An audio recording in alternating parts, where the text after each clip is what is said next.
And we are live, episode number 5 of the Cholent Podcast. Digital Dove, Sruly Cooks. How you doing, Sruly? I'm doing good. How are you doing today? Well, I went to Lil Shishi last night after going to the Ribnitzer, of course. Oh, I think I know where And this is going. I happen to have grown up eating parav cholent. Now, I'm at Lil sorry. Shishi, fun fact, I think they have 8 different kinds of cholent, including chicken cholent, which I wasn't Wow. going to try. But they have parav cholent, and I tried it, and it was awesome. And I posted a picture of my receipt. If I told you the amount of hate and feedback I got to that picture, it's been crazy. Now you know what it's like to post a video of blueberry bagels with tuna. I don't know. This was like people like, no, that's illegal. You should be fined. And someone was like, well, that's why it's only $8 is because it's parav. Yeah, apparently. Hey, I like parav cholent. I'm sorry, sue me. It's okay. You should be proud of what you like. I like gefilte fish in an era where people are knocking gefilte fish left and right. You remember when Five Towns was like the coolest place you could move to? Five Towns is the coolest place you can move to if you Yeah, move to the but Five Towns. If not, it's now Teaneck it's or Deal Teaneck or or Hollywood. Yeah, or Florida if you could make it to Florida. Here we go again with the Florida business. Florida. I live here. I was born here. I could say that. Yeah, so it would take me right now in New York to get anywhere with this crazy FIFA traffic stuff going on. Oh, It's that's right. You have it there insanity. too.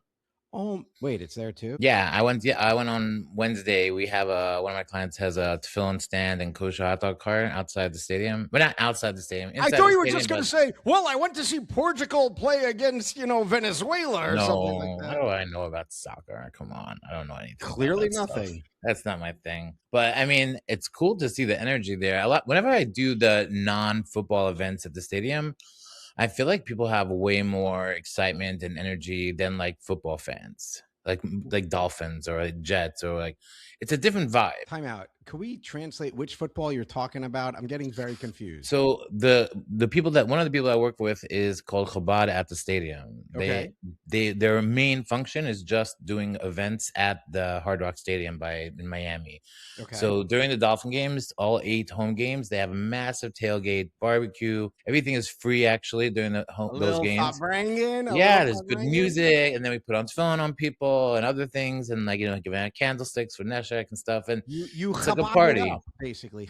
It's a party. But now he does all the other events that happen there too. So we did Miami Open, the tennis, we did F1 racing, and then the FIFA stuff. So we've been there there's 4 games here that we could actually do because some of them are on Saturdays. In fact, not this Friday, but next Friday is the last game that we could do, and it starts at 6 o'clock Erev Shabbos. But we're going to be there from like 2-3 o'clock until 5:36, and then we'll head out. What's the vibe like at these FIFA games? Is it like a whole Amazing, different incredible? vibe? That's what I'm saying. It's so different than American sports. I mean, I know that like if your team is doing well and you go to the arena and the Knicks fans, everyone was very excited and there's a lot of energy.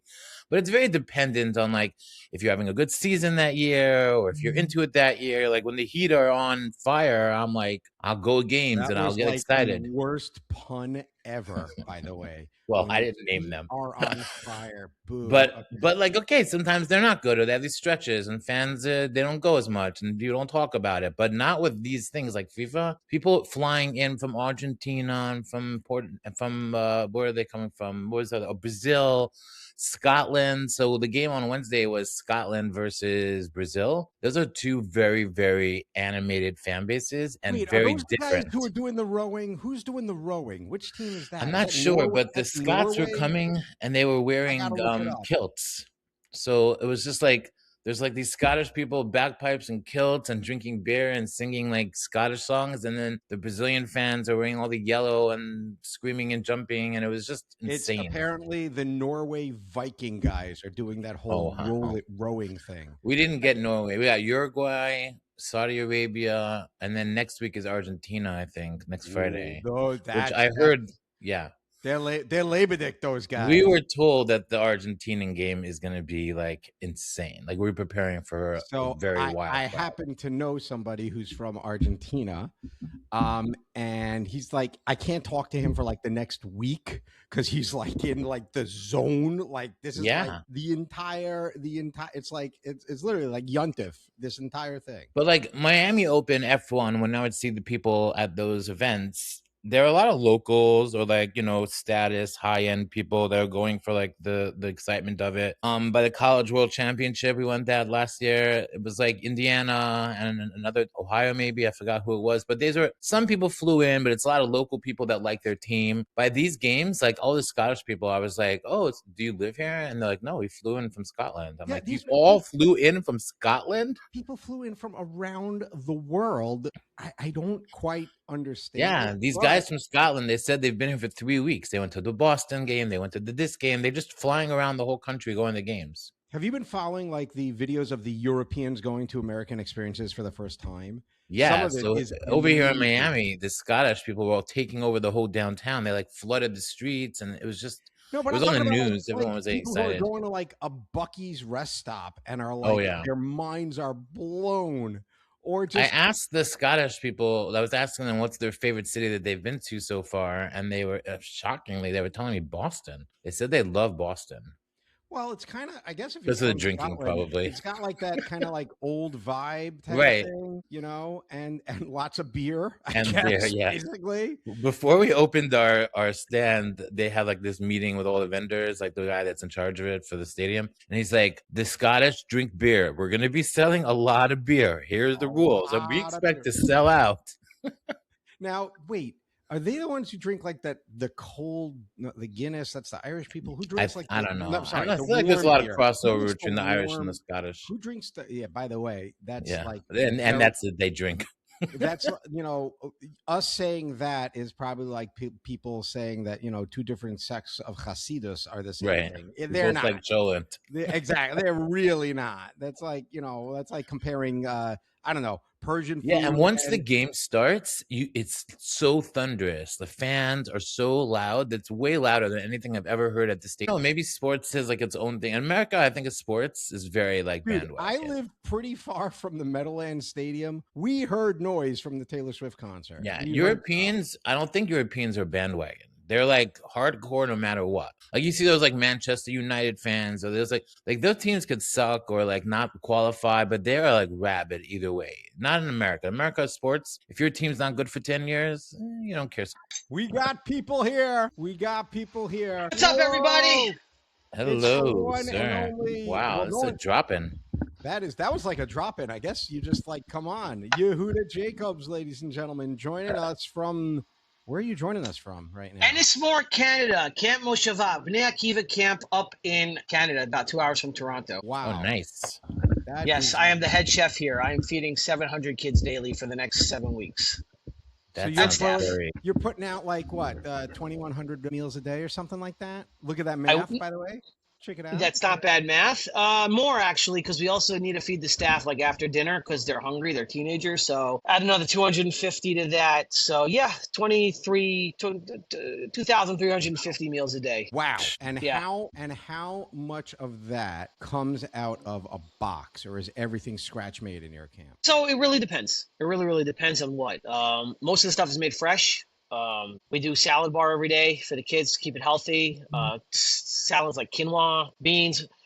Kids today are very into protein. I don't know if you guys noticed that the younger generation is really into protein. Healthy eating, unlike when we grew up, a grilled cheese and tomato soup was like the highlight of the weekend camp.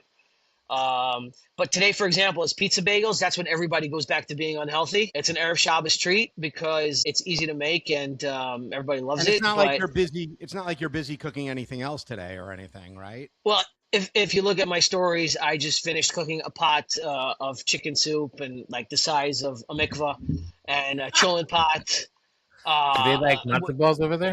Time out. I gotta ask. Do the kids in your camp eat the cup of soups? Like, is there that whole thing, the whole cup of soup thing, where they don't actually do anything but put water in the noodles and they leave the spice packet and the vegetable packets like in every other camp? Do they do that in your camp too? Not only do they do that, that's their number one favorite meal. I don't get it. It's a generational thing, guys. I'm telling you, when we grew up, I'll never forget. I grew up in Staten Island. I made Aliyah to Israel in 1995, and we had a day camp. And I'll never forget, like when we got to stay late and they did dinner for us, and we had like barbecue chicken and coleslaw and corn on the cob. That to me was the pinnacle of like the most amazing camp food ever. And now it's like you make roast chicken and like, yeah, okay, but like when you do the poppers and everything that they know from home, that's when they really get excited. So. And then certain camp foods exciting anyway. They have the cup of soup anyway for whatever reason. I feel like the cup of the soup is for the soul. If you think about it, just like a cup of hot cocoa. I don't think it's anything to do with my meals. I don't think it reflects anything about my food. Is that like a generational? It's this generation's hot cocoa. Yeah, basically. In a way, it is, but they also go for the hot cocoa as well because I know that because I'm picking up hot cocoa packets off the floor of my dining hall every morning. That's so funny. We were just talking about something like that. Oh man! So you got to make poppers. Do you make chicken on the bone? Do they eat that or not? Yes, they do. So every year is different with the menu because you never know what you're going to get. Also, running a kitchen this size, working with budgets and stuff like that. I'm not going to get into the whole technical side of things, but at the end of the day, you got to spice it up. But Friday night to me, as a Yid, as a Jew, is chicken on the bone. It's always been chicken on the bone. By the way, chicken on the bone is also out of style with the kids today. So it's coming back. I'm friends with a lot of guys in the very yeshivish world and the more and I gotta tell you, chicken on the bone, the chicken thighs on the bone, like chicken legs are back. Chicken, but it's breaded funny chicken, that shake you even and have bake. to say chicken on the bone because when I was a kid, it was called chicken, and if you had the non-bone, it was chicken cutlets. But today, the kids are like, oh, "I don't like chicken on the bone." I mean, that's not like a special way to serve it. But chicken tastes way better, even like when you cook a piece of meat with the bone in. Like the bone gives 100%. A lot of flavor. Like I don't know why that's controversial. You don't have to eat the bone. You could eat around it, but it's very delicious. It's much more delicious than a cutlet. I agree with you 100%. From my experience, I've been cooking for a very, very long time. Sruly's known me for a while. I've been in kitchens since I'm 14. Okay. I've been doing this for a long time and it's just trends and comfort when it comes to food. Why do people like chicken off the bone? Because it's easier to serve. It's easier to cook. Right. People are willing to pay triple the price for a cut of chicken because it's off the bone. It's just easier to deal with. Like in Israel, pargiot is the thing. You got to have pargiot on the menu. But at the end of the day, a pargiot is just a chicken leg on the bone, off the bone. That's all it is.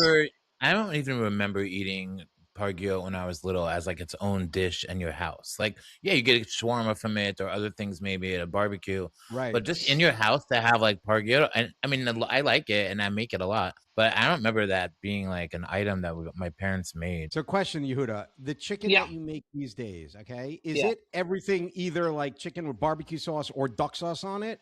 Or are you actually making like teriyaki a good sauce. Roast or teriyaki sauce that everything is? Or are you making like a good roast spice type chicken? What kind of chicken is popular? So when I in the past did roast chicken, they complained about it because, again, there's a saying in Hebrew, al tam v'reach en lidvakeach. Everyone has their own tastes and likes, but the younger generation has to have everything sweet. So this week, what I did more of a savory chicken where I seasoned it and I marinated it overnight in a bunch of different spices and the Israeli way in a lot of oil. So it gets like, to really penetrate into the skin and into the meat, into the flesh. And then to make it sauce, we're throwing in some water, just, some boiled water and then throwing it back in the oven for another 10 minutes. So the water blends in with the oil and then it's turning into saucy chicken. You know what I mean? And then you're getting your sauce. Why do the kids like sauce? And it makes sense. When you're cooking on this scale, you got to have moist chicken. You can't have dry chicken, like especially since we're cooking dinner so early in the day.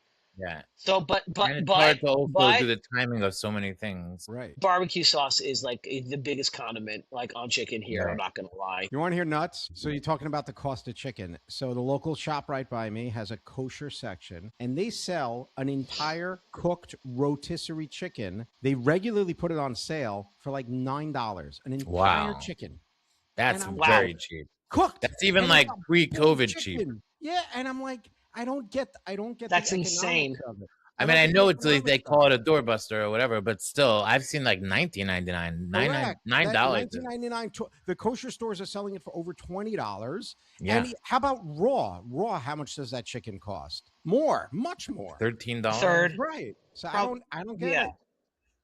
That's crazy. Well, that's what Costco. That's how Costco makes their money. Costco makes their money on the food court and their rotisserie chickens because But you're I don't buying. even think Costco chickens are $9. No way. I think it's And the hot dog is $19.99. $1.99. I've heard. Okay, the By way, hot dog, but I think a rotisserie chicken. But the in concept Costco is is basically $19.99. just to Yeah, sell for a doorbusters. loss to make money. Come in. Yeah. the old Jewish men Instagram account where they talk. Those guys are awesome. Oh yeah, But he has time the out. barcode. Let's I bring think it back. we should introduce this guest, right? Oh yeah, we should. Let's bring it back. We just started. That talking could about be our cooking thing. again. We don't introduce the guest till halfway through. Yeah, pretty much. All right, ladies and gentlemen, Yehuda Jacobs, otherwise known as, what's your Instagram handle for everyone, Yehuda? The Israeli Foodie, Yehuda Jacobs. I wanted to say I was in Israel in February, and I spoke to Yehuda. I don't know if you remember, he reached out to me or he reached out to me. I think Naomi and Nachman introduced us. Like, oh, you have to go with Yehuda Jacobs. He's gonna do a Cholent crawl. He wants you to come with him. So I was like, okay, cool, Cholent crawl. So we went to Bnei Brak and we did a Cholent crawl very late at night. I remember because we only really got like 3 or 4 in, and it was already midnight. And I was like, I want to keep going, but we could only fit in so many. But it was wild. It was an amazing experience. Wow. Now, first of all, the mechanics of doing a crawl of anything, like the first place, I'm already full. But let's talk about this whole Thursday night Cholent culture, which has kind of exploded across the Jewish universe. I think it started in Israel, where you have these like, hey, there's a guy cooking out of his back closet on the 3rd floor of a walk-up in Beit Shemesh or whatever. I actually myself experienced for the first time, what's it called? The Shabbos store, right? That thing that opens on Thursday nights in Beit Shemesh. That was like the first time many years ago. I went to my nephew's bar mitzvah. I was like, what is going on here? And it was just this store that opens for a set period of time. What's it all about? All right, so let's go back even before that. Let's look at the Jewish aspect of it before the Shabbos takeout. Shabbos takeout's been out forever. Jewish delis, Jewish takeouts open all week long. Shabbat food towards the end of the week. But where did it really all start? It started in the world of the yeshivas, where on Thursday night it's customary to stay up all night and learn Torah, something called mishmar. Mishmar basically means is that you're staying in, and you're learning Torah. And the yeshivas, to encourage them to stay awake and encourage them to stay, they started cooking cholent on Friday night. That's where it all stemmed from. That is Thursday night. Yeah. In my head, it's Lel Shishi. That's the term in Israel. Is this cooking on Friday night? No. So I'm sorry. Yeah. So it's on Thursday night Mishmar. That's where the whole idea came from. And then that's when also, again, the concept of like, okay, if we're doing this in yeshiva, what about the people that aren't learning all night in yeshiva and still want to get cholent? That's where the guy in the parking lot or his old pickup truck said, you know what I'm going to do? I'm going to take a pot, pull up in front of the mirror, sell Gemaras in the front of my car, and sell cholent out of the back. True story. Literally, that's story. How it happened? Literally. No, not that specific guy. No, but that's literally today. Listen, I've traveled around Israel for the past 2 years, doing Bnei Brak, Yerushalayim, Beit Shemesh, cities like Rishon LeZion, Elad, Rosh Hashanah. Everyone is doing it here in Israel, and it really is a scene. And you know when it really blew up? About before COVID, well, if you guys remember those days, the secular world found out about this phenomenon called Lel Shishi. And then the news outlets started going to these places and like, what is going on here? You have, couples on dates. You got yeshiva guys lining up for cholent, and they're like, what is this world? Because a lot of these people haven't been Shomer Shabbat for forever. And then suddenly they're like, wait a second, I can get Shabbat food on Thursday night and enjoy a real Shabbat experience, not on Shabbat. And then it just took off. And you go today to Bnei Brak and you have guys in Bekishes and guys with tattoos sitting next to each other just eating cholent. It's insane. And it's not only cholent anymore. It's full-blown menus. There are places that do like a restaurant style, like fancy food. Like, I'll give you an example. 2 weeks ago, I was by the Mir. There's a place called Hamakom Shel Kreuzer. Eli Kreuzer, good guy. He took over for a guy it was a place called Hamish Essen that was on Keren HaYesod Street back in the day in Jerusalem. And they've been there for about 16 years. And this guy gives you a full Shabbat dinner on Thursday night, starting from the matzah soup to the schnitzels, to the poppers, to the chopped liver, to the cholent. Like you could eat a whole Shabbat meal on Thursday night and then just have bagels and lox on Friday night because you're just already full from Thursday night. Like that's how insane. But the phenomenon that Sruly was talking about, I'll even let Sruly, because I wanted to come from him. These guys are my friends. I've known them for a long time, but I'll never forget his face on the first place where I took him, and I'm gonna let Sruly take over on this one. But was that a Morgenstein or was that the guy in his apartment? Oh, I know, both in their apartment. Which one was the first one? The underpass. Yeah. It's There you go. Actually, I want to tell this story. This is a funny story.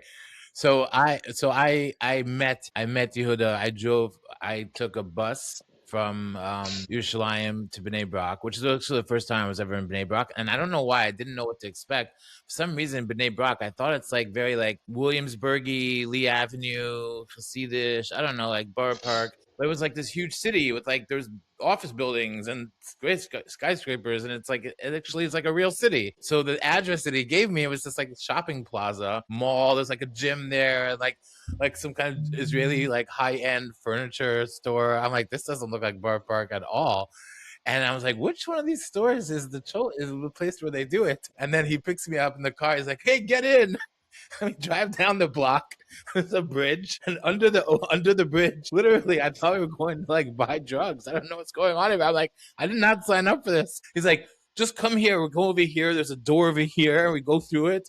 And it was like a whole like backyard with lights and a trailer and picnic tables. So awesome. And I see this guy, and he's like, hey, what do you want today? And I'm like, where am I? But it's got to be in that like giant pot that looks like it's from like 1923. That it's got to be in that pot, right? Well, it was fancier than I would have expected. But then the next place we went to, the next two places we went to were in people's house. It was in someone's house. Legit. One that was converted into like a makeshift like fridges and kitchen, and it was a little more like he took his apartment and he turned it into a little like hangout store. But the other place that we went to was literally, I am not making this up, a person's apartment, small little apartment. His little kid is sitting on the couch just like watching us eat. His wife is wearing his like a snoot or a tichel, coming out of the kitchen. Can I get you anything else? He has giant shout out to Slimy on his like Shabbos table. Shout out to Slimy.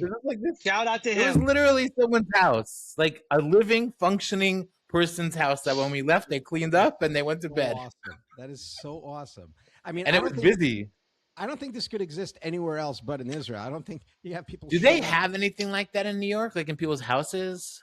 I'm not talking about like converting their backyard to something nice. Not to my knowledge. I mean, I'm sure it exists somewhere in Lakewood. If I had to guess, right? I would imagine in Lakewood there's like someone doing it in their house. In Lakewood, people, if such a place exists, let us know, because I mean, there's so many spots not in houses in New York. Right. So that's Yehuda was saying, I think when we were there, that a lot of the places that are like in their storefronts were getting shut down at 10 o'clock for like, whatever issues that they had, sneeze or whatever, like hangouts. So they were like, but they weren't able to do it in the storefronts. Like in Lakewood, yeah, I know, like Yapchik, all those places are open till who knows what time. But in Bnei Brak, they weren't able to do it so much. Leil Shishi in Monsey is open till 3 a.m. on Thursday nights. I will tell you, as you mentioned this, I went back in the day when I was playing weddings in Williamsburg. We used to go out on Thursday nights. There was like a bodega, literally a Hasidish bodega, that they closed the gate. So you had to like know that it was actually open. You would crawl under the gate. They had the best, and I'm going to bring it up. Is this Moshe's place? Do you know? I'm going to bring it up again. Controversial topic. Pariv Cholent. Right. They had this Pariv. I'm talking. It's not Cholent. It's stew. It's a bean stew.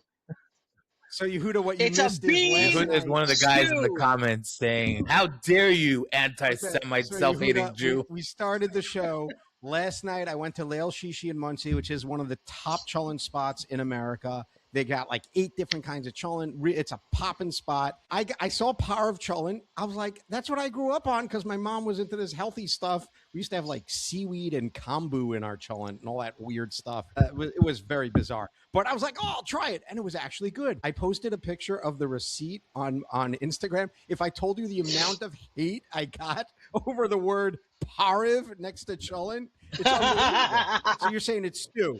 It's not cholent. Not cholent. Mm-mm. All right, Yehuda, Listen, what kind of meat is? First of all, I got to tell you one thing. Well, I want to tell you guys a couple. Like, you're talking about crazy in Israel and why it could only happen in Israel. Last week, I went out with my friends before I came out to Canada, and we're like, all right, let's go. There's this smoked meat joint that I wanted to take them down south, and it's an hour away from the house, and it's like a food truck. And the guy's like, all right, smoke me. We're not going for Cholent on Thursday night. It was my last night hanging out with my friends before I headed out here to Canada. Long story short, the food truck moved, and they didn't tell anybody. So we're like, all right, we're stuck. Let's go for Lel Shishi. All right, fine. I'm in the city of Rishon LeZion. For those who don't know where it is, it's about 30 minutes away from Tel Aviv down south. And I put into Waze this place, and now we're looking for it. And luckily my friend had like a mini SUV, and we're driving on sand dunes to try and find this place. Like, where the heck are we going? And then we hear music. Okay, we open the windows, we start hearing music. We're like, are we at a wedding hall? Like, what's going on? And then we get to a parking lot. It's pitch black. Okay, I mean, like Choshech Mitzrayim black. All you hear is loud music and lights shooting up to the sky. Now we're like, okay, Waze is taking us there, but it sounds like there's a wedding going on. Something here isn't making sense.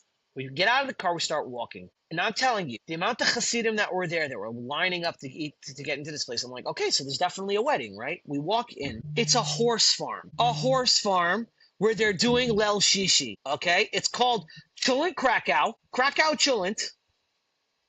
And greatest story.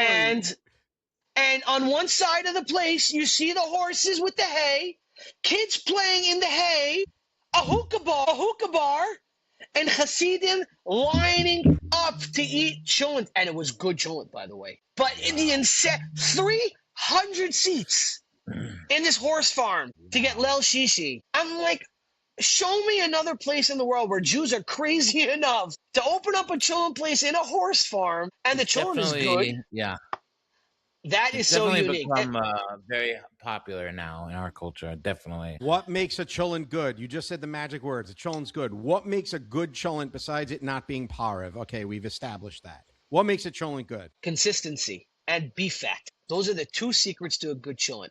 When you're looking for a cholent, you don't want it to be too soupy unless you're doing the chamin, which is a Sephardi cholent. Wait, hold on. You don't want it to be too soupy? Okay, thank you. I just want to bet. Thank you very much. Keep going. Thank you. Keep going. Okay.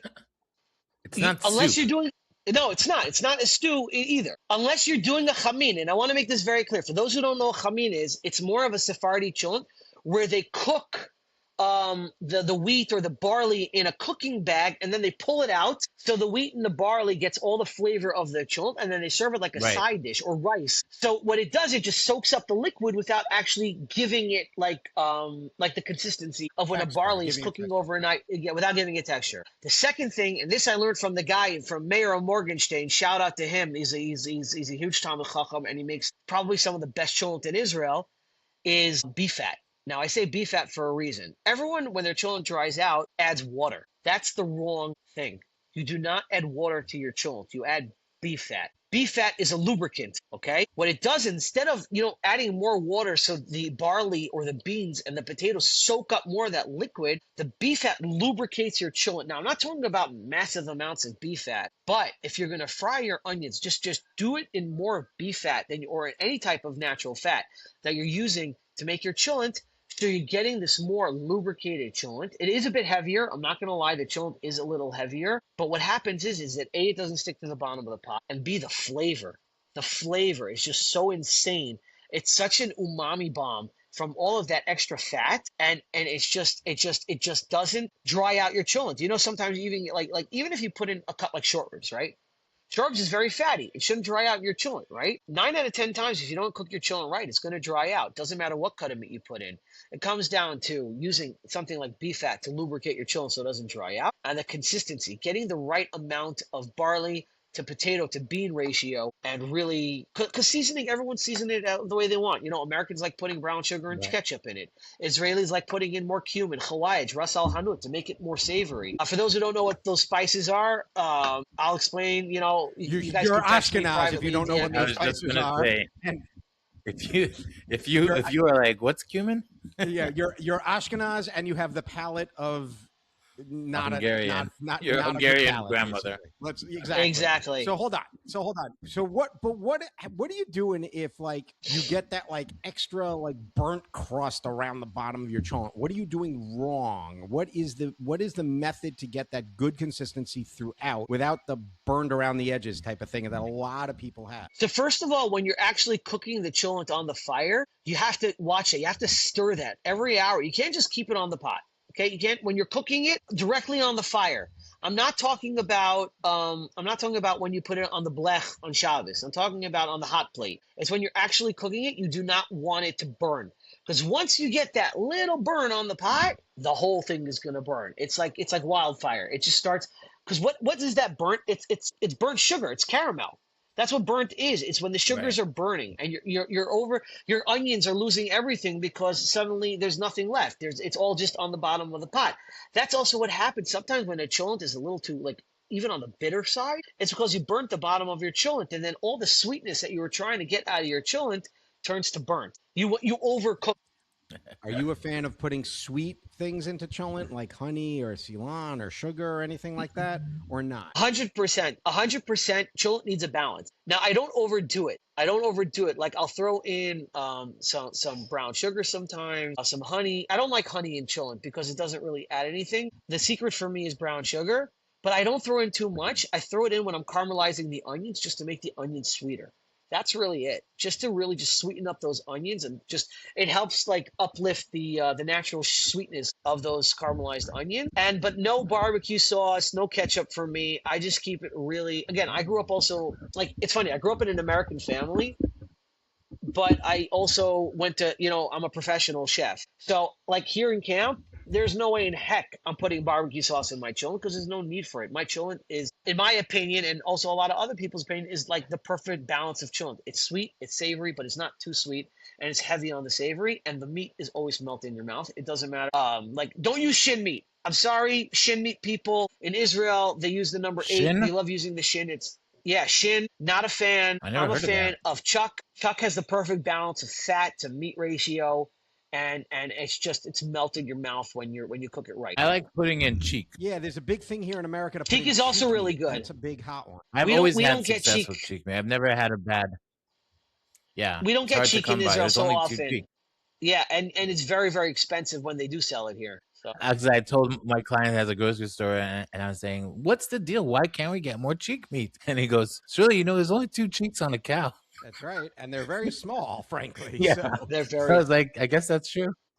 They're the size of your fist. Yehuda, that's it. Right. Are you a barley and potato guy, or what's your opinion on that? Because there's all this whole different. There's the barley cholent that doesn't have any potatoes. I like There's barley. the pastrami cholent that has pastrami. There's the lamb cholent. What's your take on the perfect cholent? So I'm going to go back to what I said before about flavor. For example, if you come from a Sephardi background, you like tabit or dafina, where they might use lamb necks. And that's what they're used to. I make a killer dafina with lamb necks and dry fruit, for example, and sweet potatoes. But for me personally, the beans is what gives the cholent the flavor. The beans is the depth of the cholent. It really is. People I don't like beans in my cholent. So basically you're just doing barley and meat, and all the flavor comes from the spices. But the earthiness of a cholent, of a really good yeshivish, heimish cholent, it comes from the beans. So for me, it's like a third beans. You just won a second bet for me, by the way, Yehuda. Thank you. Second bet you just won. Keep going.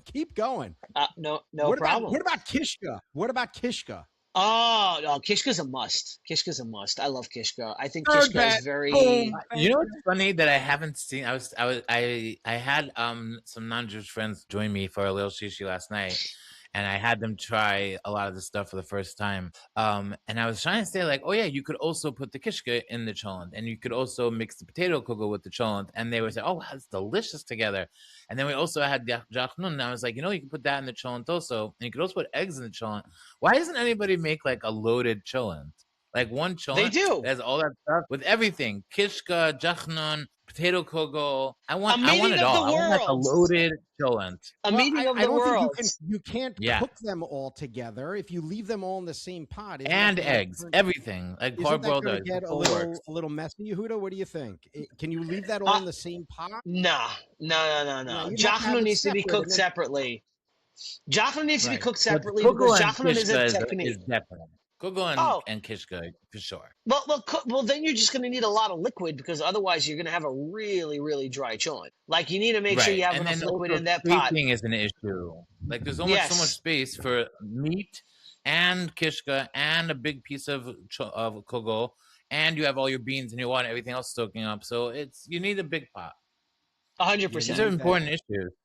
Okay, I have a good question. 2 things that people put in cholent sometimes that either one of these I think is slightly grounds for cherem. Okay, so I know one where is you're gonna go with chicken. This. I know where you're going. Chicken, which I know. Okay, I know you know. One is chicken, which we've had it when I was a couple times here and there, but it does definitely kill the vibe, right? I mean, that's a vibe killer for cholent. Would you agree? So I'm going to surprise you. Why did people use chicken in cholent? Because of price. It came back in the day when people couldn't afford beef. They're using like what we call in Yiddish gargalach. They were using the chicken neck. Until today, there's a place in Bnei Brak called Kornick's Cholent that makes a chicken neck cholent. And it is one of their best sellers. Like you see the bowl with the chicken neck on top, and people say it's better than their beef cholent. It really comes down to a science. If you get it right, you could do it right. But you put dark chicken or like white meat or like dark chicken. Like which is better for a cholent? Do you think? Well, I don't think either white of them meat are good like dries out. Right. I wouldn't put either of them in a cholent, to be honest. I don't think chicken is ground for cherem, but it's definitely like, oh, I'm sorry. If you need help financially, let me know. But the second thing, which I think this is going to be a generally agreed upon thing, which is hot dogs. Hot dogs in your cholent is grounds for cherem, right? I'm a kielbasa guy. At least kielbasa is creative. I'm a kielbasa guy. Try it. Hot dogs in cholent? I'm sorry. It's kielbasa. You have never sounded more white than you are right now. I like par of cholent and hot dogs in my cholent. If there's a cholent place in Israel that serves hot dogs, I'd like to see it inside. I've never seen it. Never seen it. No way. Never seen it. Okay. So look, I don't know if this qualifies. They will revoke your visa and send you straight out of the country. I don't know if this qualifies as cholent, but one of the best dishes I ever had on a Shabbos afternoon that came out of a crock pot was basically barley marrow bones and mini hot dogs, and I couldn't stop eating it. It was so good. It was amazing. I don't know if that qualifies as worse cholent, than the but par it was of cholent. It was good. Canceled worse than the par of cholent. It was very good. All right, so Yehuda, cholent, kishka in the cholent for sure. What about people who put like baked beans in cholent? Although you can't really get Heinz baked beans anymore. What about that? You feeling that or not? Again, I think if people like the sweetness, of the baked beans, then why not? Even though I think baked beans should go on barbecue. But I know a lot of people that, for example, that want to make cholent at the last minute, and they're like, "Oh, I didn't soak the beans. What do I do? Oh, I have a can of baked beans. Throw it in." So you know already you're getting your sweetness in your cholent, so you don't need to add like brown sugar or ketchup or barbecue sauce. Nothing wrong with that. Nothing wrong with that. And what about how should, in your opinion, the meat be like end up? If you're mixing your cholent before Shabbos, right? Are you mixing the meat so that it shreds a little bit, or do you want to like have the meat remain its structure, remain in its original form as it cooks? What's your opinion on that? So I'm not a fan of putting in whole chunks of meat. Okay, let me tell you, back to the whole Leil Shishi in Israel thing. Most places today cook these huge chunks of chuck or huge roasts inside of a roasting bag, like with a net. So what they do post-cook, they pull out the cooking net with the meat in it, and then they put it in a separate pot. And then they measure it out for each portion so everybody gets an equal amount of meat in their cholent. So that, I think, I'm a fan of that if you're selling cholent. But I'm a fan of cube meat at home, so it really gets evenly cooked in the cholent. But I do like to see that it is falling apart a little bit before Shabbat. Otherwise, your meat is undercooked. You know what I mean? Like it hasn't reached a point where it could sit in the crock pot. It hasn't reached a point where it could go on the plata yet, which means either one or two things. Either your cholent is going to be not like it's going to be perfect towards a little bit tough, meaning like you're almost there, or your cholent, if it's falling apart already completely before Shabbat, like overdone, and your pot is burning, you are going to have overcooked cholent. So it's a sweet spot. You got to hit that sweet spot before Shabbat. But it really depends on the technique that you're doing. In the crock pot, 4 hours on high, put it on low before Shabbat, and you're done. I always say 4 hours on high in a crock pot. Mix it right before you put it into low. And also cook your kishka. Cook your kishka.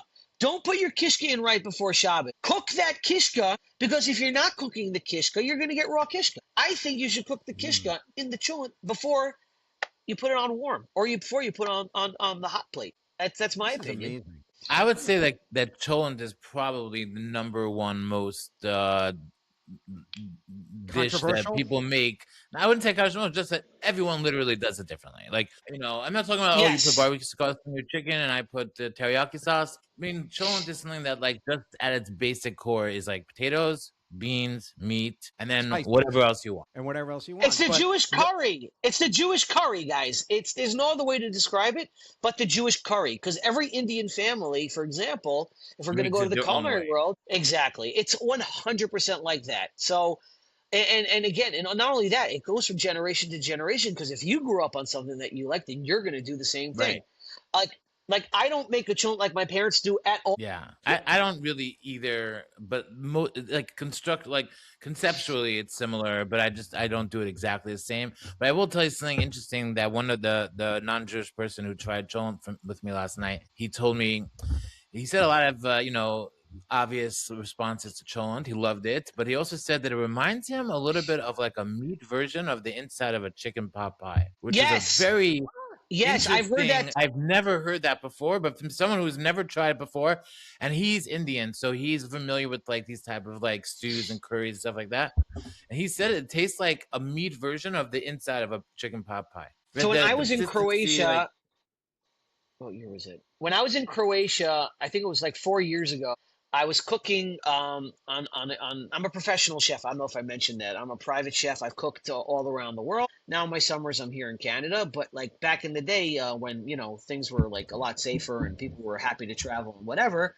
So I was cooking on yachts and for groups and whatever. So Friday comes on the boat, and Shabbos, my Ashkenazi guests are going to want cholent on Shabbat morning on the boat, because nothing says Shabbos on a yacht like a cholent, you know what I mean? But in any case, so I have to also make enough food for the staff of the yacht. So let me get to that. So I have to cook for the staff as well, because they're not allowed to bring non-kosher food onto the boat. So I'm cooking not only for the guests, I'm also cooking for the staff. So I give them the cholent, and they're like, this reminds us of some Croatian dish that I can't even pronounce. And then they start showing me their phone on Shabbat. I'm like, guys, I can't not, like, tell me tonight after dark, show me whatever pictures you want.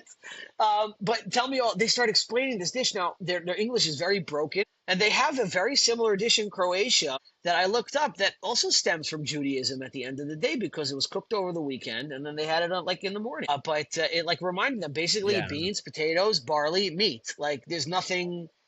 And in Eastern Europe, that is a staple. I think that we didn't really invent it.